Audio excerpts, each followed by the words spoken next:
Howdy. Welcome back to Dion Talk. In today's video, I'm going to talk about how saving won't make you rich. A lot of people think that if you save a bunch of money in the bank, eventually you'll get rich. And there's a lot of problems with that idea. And if you'll stick around to the end of this video, I'm going to explain why I shifted from maxing out my 401k contributions to doing just the match. Why it actually bothers me that I have any money at all locked away in a retirement account. First off, saving is only one aspect out of several on the path to financial independence. It doesn't matter how much you make if you don't save something. You'll never get rich. And someday I'm going to make a video that explains the differences between being rich and being wealthy. But not today. Because if you don't understand the subtle differences between rich and wealthy, there's a good chance you'll never be either.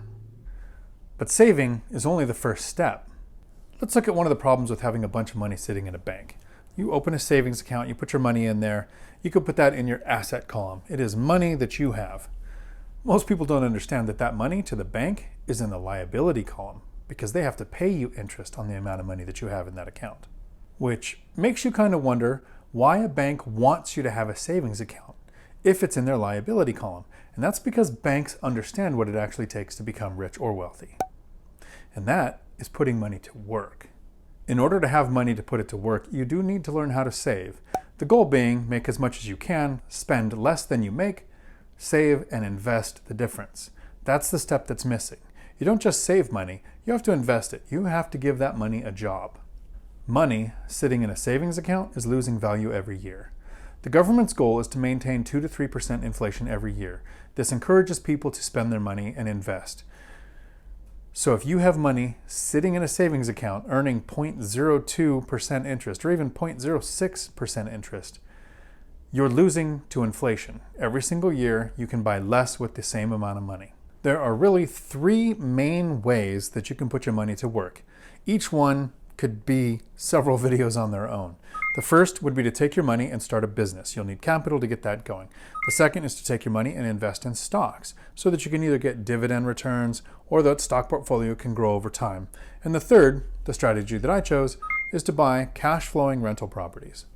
Taking the money from the bank, where it's not really working for me, it's actually losing value, and putting that money into a rental property where I'm getting better than a 10% cash on cash return, beating that 3% from inflation.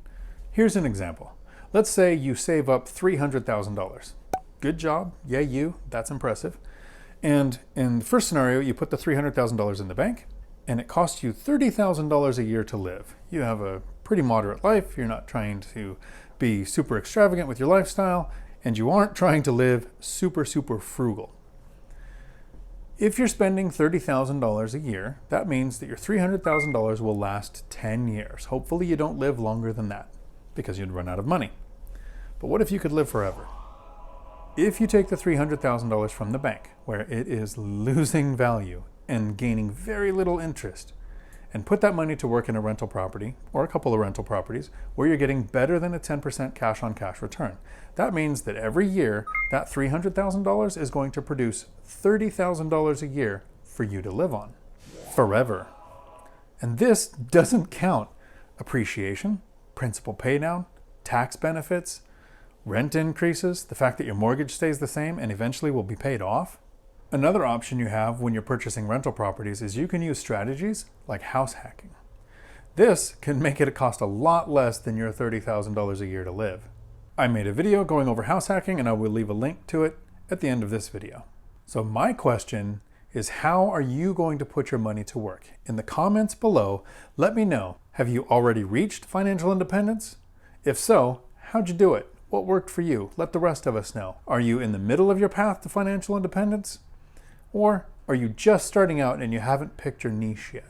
At the beginning of this video, I said I was going to explain why I shifted retirement strategies. If you don't have any asset classes that you could put your money to work in, a 401k or a retirement account is probably a great idea.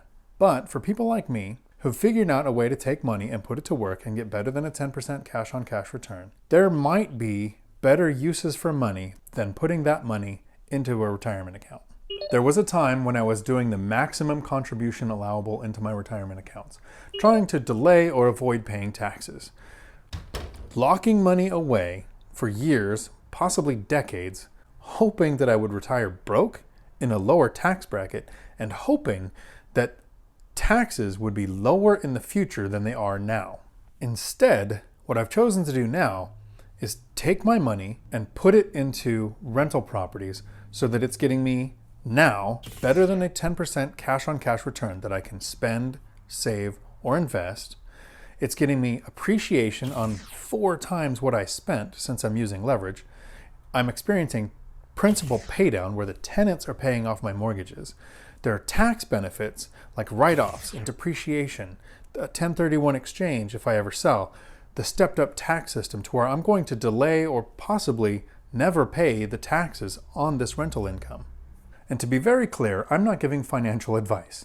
I'm explaining what I've done and trying to give you the reasons behind my decisions. Now, I still contribute to get the match. It makes sense to get the free money. A little part of my brain is still bothered by locking money away for years and years that's not going to benefit me now. And I'm hoping for taxes to be less in the future. And I'm hoping to retire broke. And all of those things. But I'm still going to do it for the match. Each person's investing strategy will be slightly different.